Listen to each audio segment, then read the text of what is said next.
Welcome to With All Due Respect. This is a podcast for women over 40 who are looking for sane, frank advice about their health and wellness, especially through and after menopause.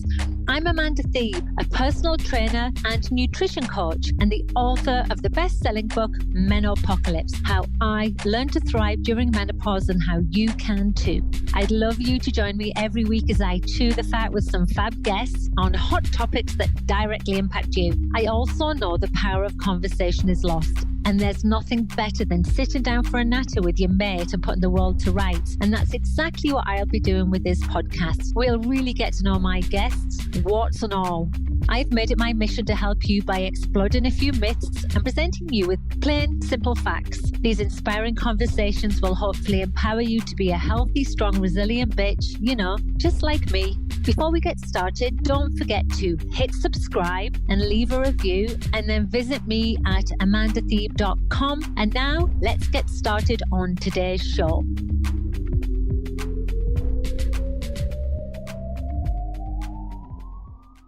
Hi, everybody. Welcome back to With All Due Respect. Hi, I'm Amanda Thebe. Today, I have on my pal, Selene Yeager. Yay for Selene.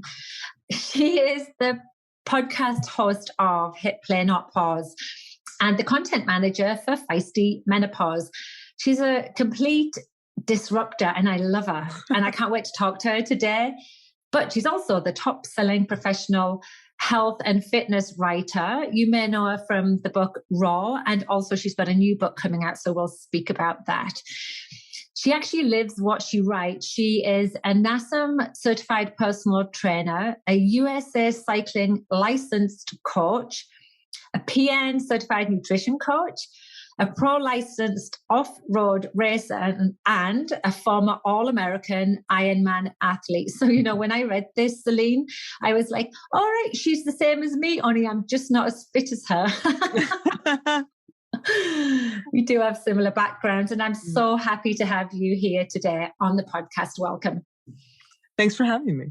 But it's true. We do have a similar background in our sort of education, I think, and belief systems and stuff. And so I feel like I've got a kinship with you. But you know what? Neither of us saw us being in this place.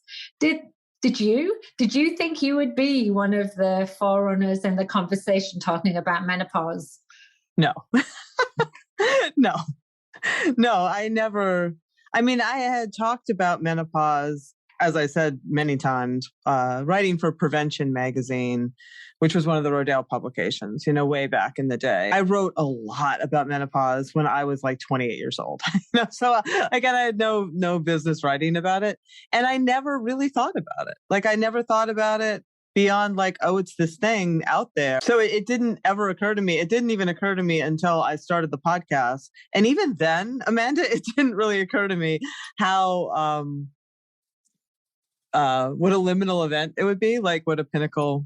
I had no idea. Other people did. Or maybe how important the work is. I think that's probably the bit of a eye-opener for me. But, yes, you did have every right to be talking about it as a 28-year-old. In fact, I wish more people did talk about it in their 20s, because at least it gave you... I had a right to be giving the advice I was giving. Giving the advice. But at least you had, when it came to menopause, a bit more of a pragmatic approach, whereas somebody like me who was blindsided by it with no education, felt completely lost. You maybe didn't feel that way. No, dude, because all they talked about then was belly fat, the menopause. There was that's all we talked about. That's it at Prevention. Fit, not fat at 40 plus. I mean, I could die a million deaths. Oh my God, I remember the fit, not fat. So many headlines. There must have been 6 a year with those headlines. And so, I mean, no one ever talked about all that other stuff. They never talked about anxiety. They never talked about depression. They never talked about vaginal anything, really. They never talked about the millions of other ways that this can upend you. It was always through the lens of your belly fat. All of it. All the time. Yeah. And maybe a hot flash. Maybe we'll talk about a hot flash. But that was it.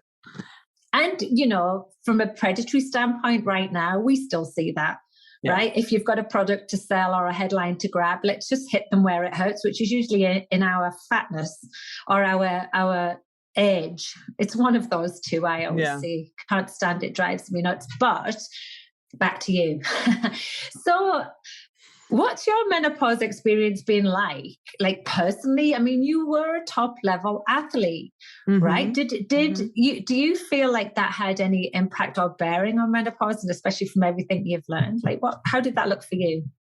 Yeah, it probably did. I haven't really spent much time unpacking this, to be honest with you, because it's odd. I live outward so much that sometimes I need to turn the lens back inward to you know what I mean? To sort of like put all that in perspective in my own experience. Like, you're asking me this question and I'm like, it's a good question. Because I was like, in now knowing what I know now, I know that I had started perimenopause when I was still racing around the world, because I was having hot flashes. I was having night sweats. I was having lots of crazy anxiety episodes, but I was also, training 20 hours a week, traveling all over the place, racing at a very high level and performing very well. So I think that level of activity and training probably did help sort of dampen some of the other things, but there was a point at which I was like, oh, okay, things are changing and they're changing quickly. And it was probably when I was around 48 or 49. Like, literally, I'd gone from racing at a very high level just the year before to feeling like not quite in the same body the following year. And I thought, this is what people are talking about. And is that from a performance standpoint or just from an everyday living in your own self type? It was 100% performance, because that was the only thing that would wake me up to that, right? Like, I was already having like the anxiety and all the other stuff and the sleep disruptions. But when my muscle seemed to disappear overnight and my body composition changed very quickly, I was like, whoa, okay, like something out now. This is hitting me where I live, so to speak. And so that is when, I'm like, hey, Stace, we really need to get on that book. And I don't even know if I can write it. I mean, it was that profound. It was a really, really pivotal time for me. And I was glad. I mean, I was lucky, to have Stacy Sims as a friend and a coworker in some ways, and to be able to sort of navigate it. But it rocked me in a lot of ways, because you have that. I've always made my living as a writer with a T, right? But my riding and my racing was a giant part of who I was, and it informed everything. And to have that carpet pulled out from underneath me so suddenly, I always figured like somewhere around 50, I got to slow the hell down, right? This has got to happen, like everybody does. But I think what happens with women, which doesn't happen with men, is it's like a cliff. Men do have a more of an off ramp, where I felt like, wow, okay, I'm done, just like that, like a light switch. And I was happy to learn that I wasn't, and we can get into that yes, later. Yes, I'd like to. But that whole cliff analogy, I get that. And I hear that we both have large communities and we hear this all the time. I've just woke up and I don't recognize myself. And going just back to what you said a few minutes ago, like the anxiety, depression, and those type of hot flashes, like the neurological impacts of menopause for me were the most transformative in a negative way. They're the ones that completely altered my quality of life. And I think they're the ones that really women have a hard time getting their head around, because it doesn't make a tangible amount of sense that you're going to go through a phase of life where you're going to stop having your periods. So why on earth would you associate depression, anxiety, brain fog, cognitive issues? I had migraines with aura. They were dreadful. They were life. I can't even imagine. Yeah, and I almost didn't even. It was that bad. But and I hear this all the time from women, and it's so interesting how clearly the conversation's changing, and we're trying to get that information out. At the time, for me, I didn't know. You just put up with it. You were just like, maybe this is just because I'm at the peak of my game or something, or maybe. Well, when you train really hard, sometimes you get but the anxiety was new. But I like age. I don't know. I never would have, I might have had a teenage daughter, like all kinds of stuff could have played into that, but I didn't ever think that was hormones. Yeah, me neither as well. And so when I was like told to me that that's what it was, all these like the dominoes just fell in the right direction. I was like, okay, this makes sense. We need to really get that information out there. Yes. And understand that the brain actually goes through some amazing transformative things during perimenopause. But oh my God, like thank goodness we know that the body has some type of an equilibrium post menopause. I really love the message to women that, we talk about this, all the time between ourselves, this doomsday scenario that's like literally fed to us in the menopause world that, like it's all downhill and it's all you're never going to get anything back. I really want to try and reassure women that it's not like that. It is not like that. So why do you think it's not like that? It is not like that. Because you can actually almost graph it, right? Like when you look at the fluctuations in hormones, you can see like women have this like lovely orchestra and symphony until they hit that transitionary period where it looks like you're a Jason Pollock, where you're just slapping paint against the wall and the hormones are doing, this and that. And that is what's causing that incredible disruption in your life. And then, they do flatline and you come out of it a different place, but it's a more stable place. And you've been able to, if you have worked on it and done some, done some research and taken some measures, you can even that out even during that transition. And then when you come out to the other side, you are in a better place, you're in a more stable place, and you can continue to take measures to better that place. So it's not, nothing is the end. It is a transition. Transitions don't go to dead ends. They go to somewhere else. No, and it's a really important message to have, because I know I've got women in my community are freaking out if they're not on hormone therapy, that, they're going to be. I'm not. and I'm not. And I don't know about you, but there's not one part of me goes, oh my God, I'm so worried about having osteoporosis or a heart attack or diabetes or being insulin resistant, because both of us know the science behind that. And we know the measures, as you call them, that you can put in place, and you can start now. Doesn't matter what stage you're at, you can start right now to improve your health and promote longevity, right? And it's a super important message that women know this, because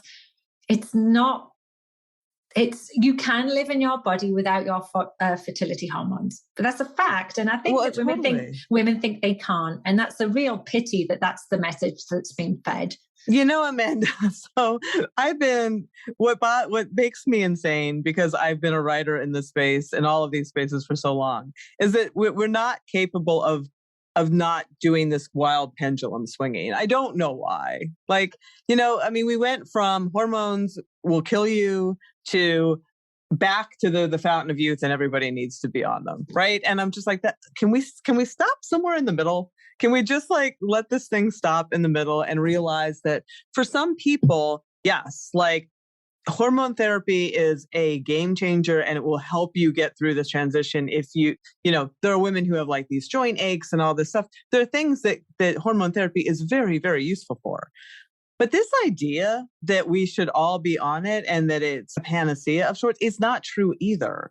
And there are people I have talked to, who have worse moods, worse body composition changes. Things don't get better when they're on hormones, right? Because the body is trying to make this adjustment, and we are all different. We are all N equals 1. We're 1, so it's ludicrous to think that there is one answer for any of us. The idea here is that we can present information, and this is what is happening, and this is what is behind it. But your path forward has to be your own unique path forward, and it has to work with your own physiology. And it's great that we now know that hormone therapy is by and large quite safe, right? The risks were way oversold. The whole paternal bullshit of the medical system is insane. But it's also, let's not just pump them out like Pez dispensers either, because, there's consequences to them. And it should be something that you think about. I think that certainly, if you have vaginal issues, local estrogen can be a wonderful thing without much risk. But, some people don't even do well with that. So, yeah, I wish that we could just stop in the middle ground and clearly look at what is good for us, and not expect the world from anything, and not think anything is also a doomsday scenario, because none of that is true. None of it's true. And I think what's happened is, because it's really funny, because I've done a couple of other recordings before yours, and they've both mentioned this pendulum, because I think as intelligent women, we're seeing this.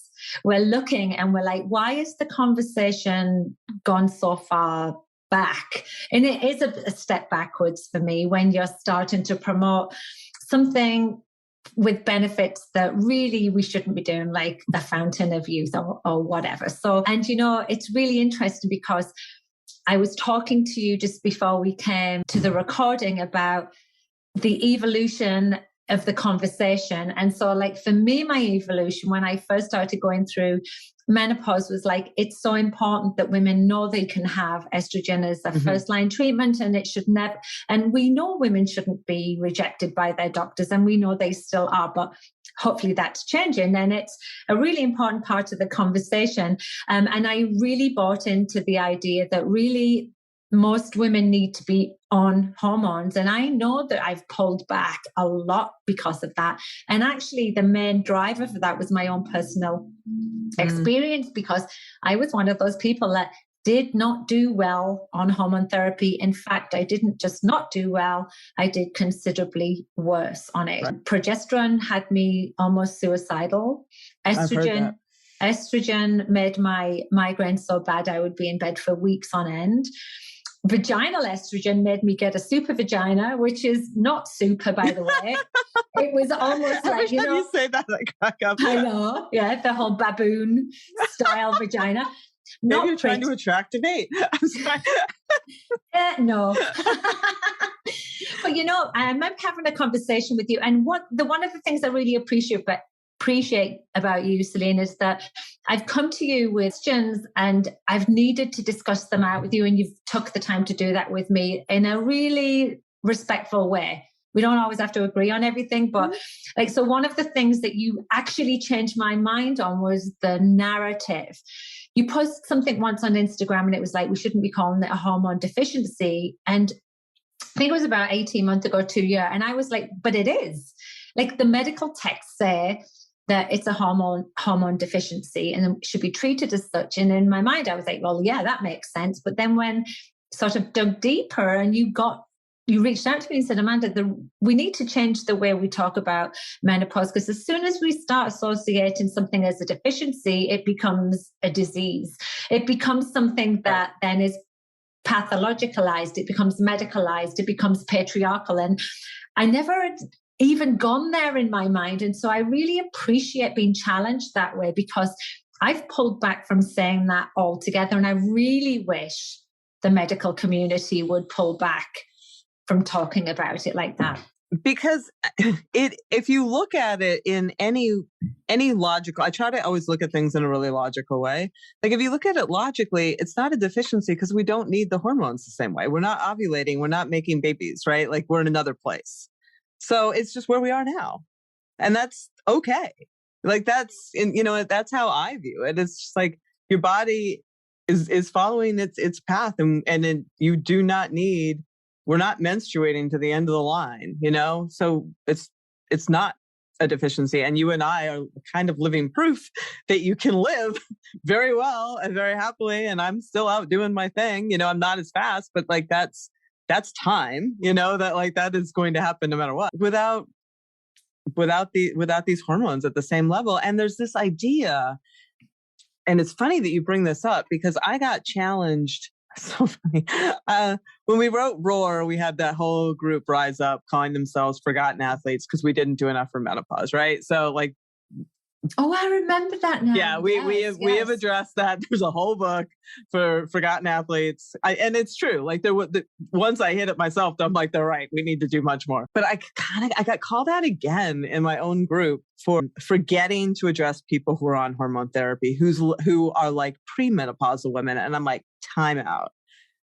The advice that you are getting from all of us on, the training and the nutrition and the lifestyle things, it doesn't matter if you're on hormone therapy or not, because Carla DiGirolamo said it great. She's like, no hormones. And she is a hormone specialist. She's like, no hormones, nothing is going to bring you back to premenopausal state. Like you're not on the hormone. And that's why they stopped calling it hormone replacement therapy. Because there's this, because in the name, it sounds like you're putting them all back and you're just going to be less like you were. And that's not true. It's menopausal hormone therapy to sort of like even out those wild fluctuations and help you mitigate some of the symptoms from all that wild swinging. But by no means is it, again, that odd fountain of youth idea, like we're just going to put them all back and you'll be just like you were. I mean, that's just not true. And if it was, let's be clear, none of us would probably be here because everybody would be like, I am just the way I was. And, it's clearly not this panacea that it's being sold as. And also, when I've spoke to some menopause specialists like Carla, like they've had women that have like really needed hormone therapy. Like I felt like I really needed it. It just didn't work for me. Right. But that really needed it because of their quality of life. And they're like, I'm never coming off it. I'm never coming off it. But 5-10 years down the line, they actually start to feel like themselves again. And often most women do come off it because it really was more because it helped them with the symptoms rather than buying into the 100%. Idea that it's got that there are all of the benefits that go with it. And the thing is, what I get frustrated about when we talk about the benefits of menopause hormone therapy, we know that they exist, right? We know that the benefits are there. Yeah. But when you compare the type of benefits that one medicine will give you compared to the lifestyle things that we know have been robustly studied and actually improve all health markers and help with longevity, it's night and day. And so they have to work together. Like, and I just would really like more of that. Like, it's a piece of the puzzle, and that's all it is. That's all it is. Yeah. That's all it is. Go on and on about this. I feel as though like I'm a bit of a broken record, but I don't mind actually, because then it helps to reassure women that, it comes down to choice and unique bodies and what the body needs and what it doesn't need, right?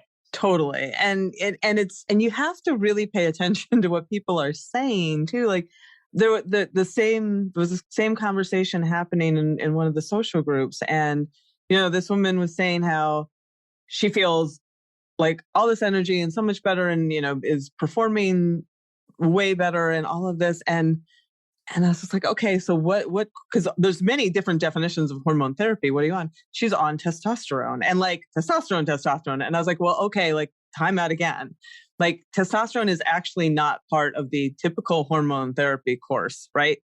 And there's a reason that it's a banned substance in sport. Like I'm not judging. Like if you want to take it and you feel great and it's not giving you side effects, go forth, right? I mean, go forth. That's fine.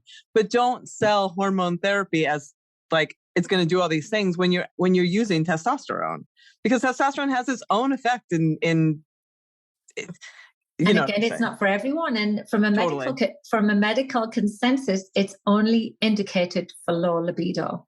It's not but there is a reason, Amanda, that is banned in sport. I mean, it does. I know that it has other benefits, but the point is that a lot of women will go and ask for that now, and your medical provider really should only be providing it to you if for low libido. That's what the consensus is for a reason globally. Anyway, I mean, push back a little on that. Carla and I did a whole show that it might, that is another paternal thing where she's like, can we consider this? Because women, if the idea is that it's part of the orchestra, right? So if it needs to be included as part of your orchestra's menopausal hormone therapy, not just for libido and not just for those reasons, then that should be able to be part of the conversation.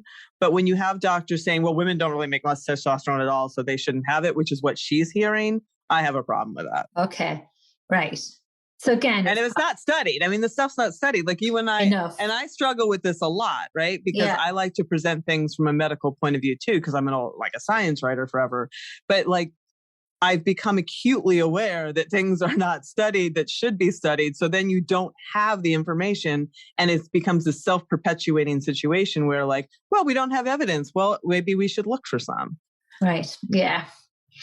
Here's the thing though, we have to continue to evolve here because we can never say never to anything. I'm always open, and I can see how how my mind is like shifted and my conversation has shifted, right? And every time I get challenged, I feel myself getting drawn back to the middle. And, it's such a happy place for me to be. It's sometimes a bit messy, but I feel like that's where the majority of people sort of It's also live. life. There's no, there's there's binary. Very, very few things that are binary.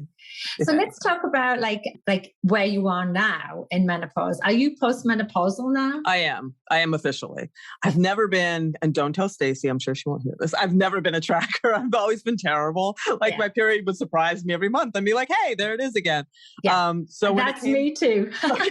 So when it came time to be like, am I like, I don't know how long. It's kind of been a while. And then I try to remember, I'm like, well, I think it was summer when I got my last one. So, but I am definitely, I mean, it has definitely been over a year. So I can definitely say that I am postmenopause. So, for myself, I'm 51, 52 soon. And I was about 48 when I sort of tried to go back. I had these like mass evacuations. I had one every 7 months or something. And so I never quite knew what was happening. But I think for about 48 was the last time I had one.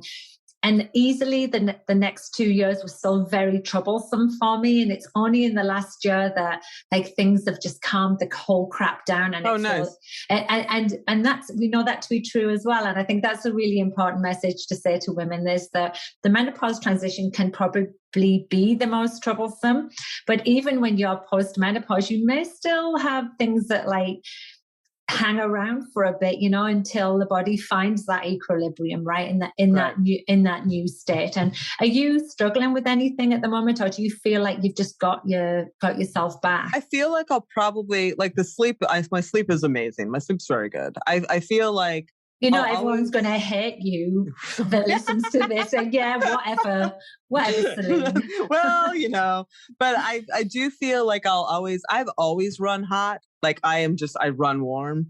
I think I don't know if I'll ever be free of like the hot flashes aren't as bad. I'm not like a sprinkler system anymore where it's just like projectile sweating, but I still get like waves, where I'm just like, I feel like I need to take my socks off or that, that kind of thing. My moods are definitely better. That's definitely better. And I'm starting to, I feel a little bit more like myself on the bike these days, which has been nice. I mean, I wrote about it, like the fear thing, the fear of descending on my bike. There are moments where I'm just like flying again, and that feels really good. So that phenomena is something I write about in my book as well. I remember speaking to Dr. Susan Kleiner, who works with female athletes. Yeah, and I really respect her work. And she said to me, that it's a known phenomena, and I'd love to know more about it. That during midlife, probably specifically through menopause, we see women lose belief in their athletic ability. We see them become fearful, scared, anxious. Potentially it's because of the brain changes that we were speaking about earlier, but that directly correlates to loss of lean body mass. And I think that makes sense to me too. Like we pull back, we don't believe that we can quite do it, so we don't. And one of the gifts that postmenopause has given me is I'm back. I'm trying shit. I'm doing stuff again. I'm jumping down off things and, going faster and jumping harder. And the things that I actually thought had gone, and women really believe that they've lost that, don't they? Yeah. Yeah, they do. And they don't. And like you said, like the brain, I don't think we can overstate that the brain physically changes. Lisa Mosconi's work is pivotal in that, showing that white matter and gray matter actually change. They physically, if your brain is literally physically changing, it's going to impact everything. And that includes your emotional responses to that kind of stuff. And if you're physically going through all the symptomology, it makes perfect sense that you are not going to have your central nervous system working for you the way that you need it to. Whether you're mountain biking or swinging a kettlebell or, toes to bar, whatever it is, it's going to be disrupted. But it does not have to be gone forever. And there are things that you can do and to work through it. Just, I think the important thing is to give yourself some grace and look at it. I mean, I think that what what I found to be, how can I say this? In many ways, it was a gift that I needed, that to have to take that, to pull back and reassess some things, because that kind of athleticism is all consuming, right? It's all consuming. And I used to sometimes feel like I was in a trap, like, because as long as I was doing well, I had to keep doing, I had to keep training, I had to keep training. And it was sort of a welcome relief to have this time to say, what is next? There needs to be another level here. There needs to be something else.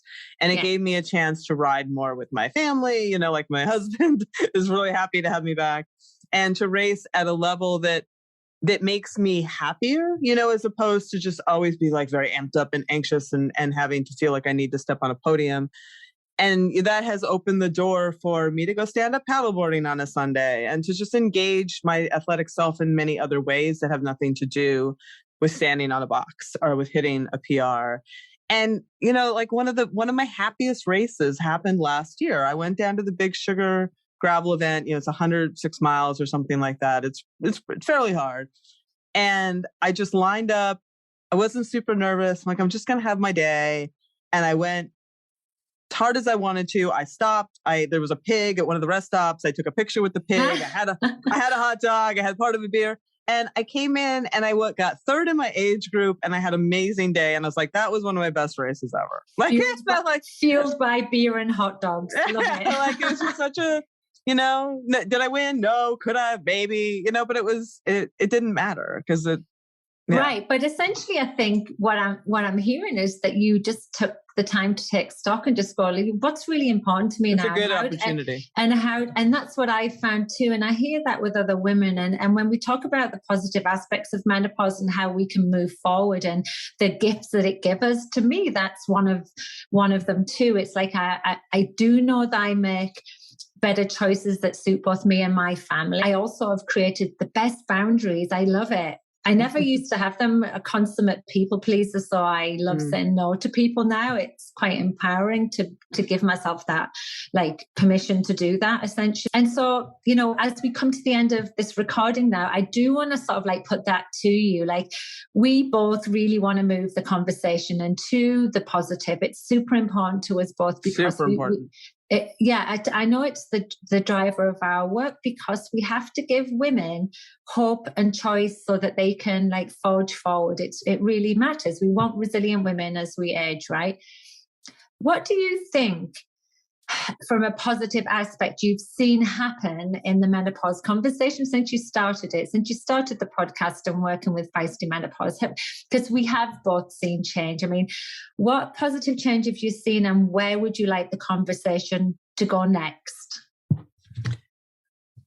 I've definitely seen the conversation change in that the conversation is happening, right? There was no conversation and now there's great conversation.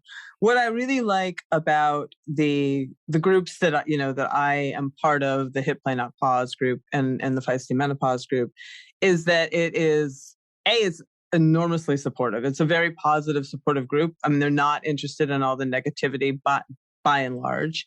So that alone, I think that the conversations of helping one another and lifting one another up have been amazing. That makes my heart swell, because that's what I had hoped for, but it's beyond anything that I hoped for. It's not a conflicting space at all. Yeah, no, it's not. It's like the biggest team ever. And I love that. It's really, really cool. It's literally women helping women and not any of the negative stereotypes that I grew up with, women are catty and it's none of that. It's not at all. It's really, really great. And I love that. And if I had, if I had one wish, it would just be that we would never talk about menopause and all that again. The negative conversation around body image is still so heartbreaking to me. That is the thing that I wrestle with continually the most, is just this mourning and this heartbreak around body image and body change. And I get it. I'm not being critical of it. It's just that, people can get, I wish that they could see that they don't want to get to the end of their life and have spent all this energy and time worrying about it. Do you know what I mean? Like that completely agree. That really, really bothers me. And yet because you're living your life. You're living your life. It's here. It's here. Present. Yeah. Yeah. Because you don't want to, and when you're 80 and you look back at your 50-year-old self, you're going to be like, damn, I looked great. Like, why was I so, you know what I mean? Like that happens throughout your whole life. I just, that, and that is the part which I think we've started this conversation on, that is people are so predatory on, right? Like that's what, like, try this diet, you'll lose your belly fat, you'll have a tight ass, all this stuff. And it's like, stop doing this. Because it's where we're most vulnerable, right? Yes. So hit us where it hurts type thing. And but I know you and I both are quite keen to sort of like make sure that women appreciate their strengths outside of the way that their body is changed. It's so important. And I know I talk about like building a resilient mind, and I know you guys love to talk about that too, but it's just really just like reframing everything, because, I just think this is such an important time, and knowing that eating disorders and body dysmorphia rate is on the peak during perimenopause makes me really quite sad. So I know we've got work to do. Yep. And, the conversations are super important. And I was talking yesterday when we were doing the little book launch. We did a little internal book launch for Next Level, which is the Menopause book with Stacy. And, I kind of described all of this as like flicking on a light switch. I feel like we all went into this space in the dark. We didn't know what was happening to us. We were alone. We were scared, just like the dark in all that means. And then as soon as somebody went flick and turned a light on, we saw each other, and it was less scary. And just that alone is empowering, right? Just that act alone, even if you are still addled with all your symptoms or whatever, knowing why, knowing you're not alone, knowing that this is a tunnel, not a cave, is sometimes good enough. Oh my God, knowing this is a tunnel and not a cave. You're the best. That's awesome. That's exactly what it feels like. Exactly what it feels like. It's a sports analogy. People will always talk about how I'm going into the pain cave. I'm like, well, that's great because there's a bear there and you're never getting out. But like, if it's a tunnel, there's a light at the end. You might not be able to see it right now, but there's a light. There's a light. So let's tell us where we can find you, and just give us a bit of information about the new book as well. I'm excited to hear about that. You can find us at FiestyMenopause.com. You can pretty much any channel you want to there. And I'm at Hit Play Not Pause. And then the book is called Next Level. And it's really that. It's like, this is the next level in so many ways of your life. And we deliberately made it sort of holistic. So, it is about that mental piece, and it is about all the self-care and how we got here, the cultural piece and the way to think about this time of life that isn't this negative drag that has been attached to it for so many decades. So, and of course there's training advice and all the rest of it, but it's just I look at it as sort of a living guide to this next part of your life, which is honestly pretty awesome. Yeah, it is. It is. Well, good luck with that. Thank you. I look forward to reading it, of course. But thank you so much for coming on the show. I very much appreciate you sharing your story and all your wisdom. It's been so great. And good luck with everything. Thanks, Selene. Thank you. Thank you. And take care, everyone. Thank you so much for joining us today. And we'll see you next time. Bye for now. Thank you so much for listening to the show. If you like what you hear, then why not subscribe to this podcast and leave me a review?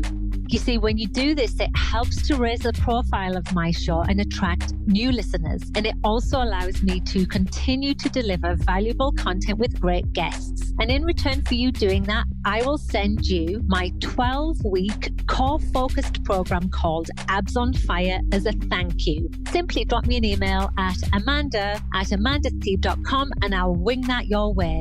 Bye.